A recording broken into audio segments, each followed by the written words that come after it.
लोग प्रोटेस्ट कर रहे थे, हमारे लिए प्रोटेस्ट थोड़ी था। हाँ। उन्होंने अभी तक जो पहले पेपर लीक हो उन पर कार्रवाई नहीं की, तो इस पे सिर्फ रीवैल्यूएशन नहीं होना चाहिए। कई लोग और भी चाहते हैं कि रीवैल्यूएशन हो, बाहर आए, लेकिन इसका सिर्फ और सिर्फ एक चारा है, रीनीट।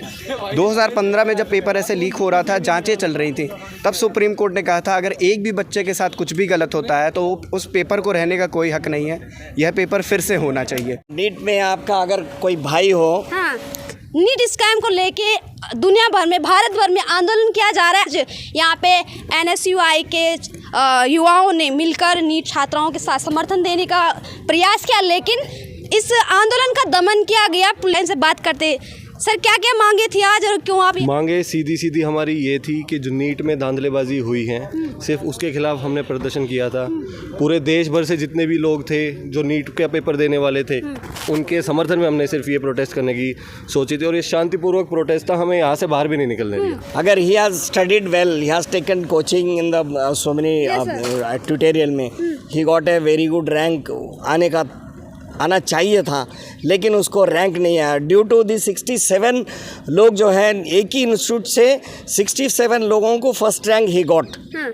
सो और मेन बात 4 तारीख को रिजल्ट आउट करने का नहीं था, 14 तारीख को रिजल्ट आउट करने का था। मेरा नाम डॉक्टर प्रेरक त्रिपाठी है। हाँ। मैं एम्स भोपाल से पास आउट हूँ। हाँ। मैंने 2018 में नीट दिया था, और इस बार भी मैंने नीट दिया था ये जांचने के लिए कि किस तरह से पेपर करवाया जाता है। हाँ। 2018 में ये पेपर CBSE करवाता था, तब 670 अंक में मेरी 33 रैंक आई थी।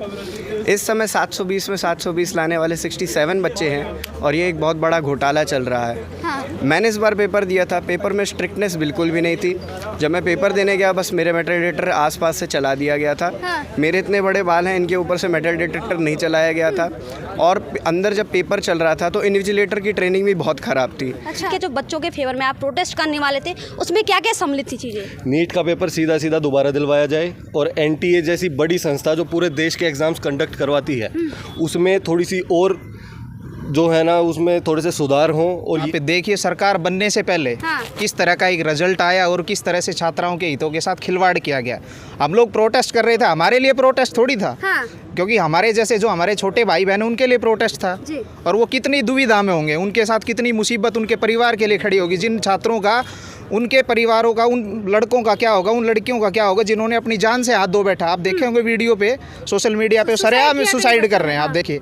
तो इसका मतलब क्या हो सकता है? भारत भर में प्रोटेस्ट कर रहे नीट के बच्चे, कोई एक्शन लिया जा रहा है सरकार के द्वारा? कुछ नहीं, वो कह रहे हैं कि क्या नाम है, हम वो करेंगे।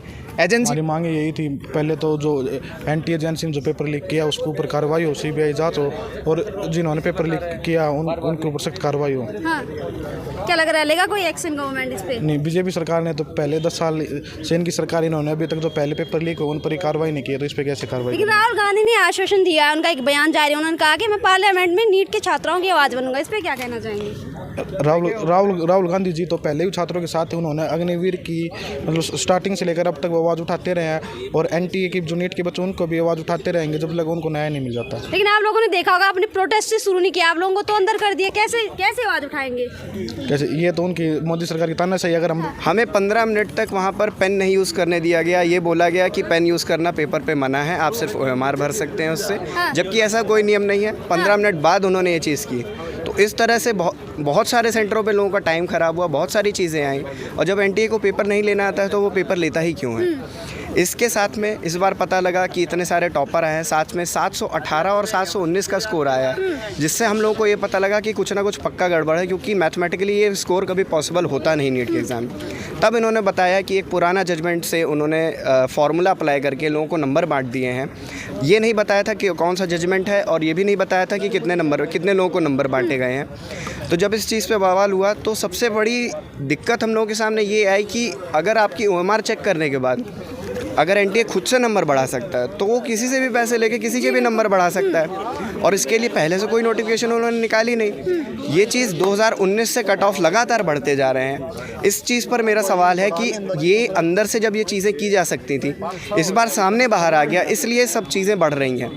NTA के 2019 से लेकर 2024 तक जितने भी नीट हुए हैं, सबकी CBI इंक्वायरी और साथ में एक सुप्रीम कोर्ट के के अंडर एक इंक्वायरी होनी चाहिए और एनटीए को ये पेपर अब कभी नहीं करना चाहिए।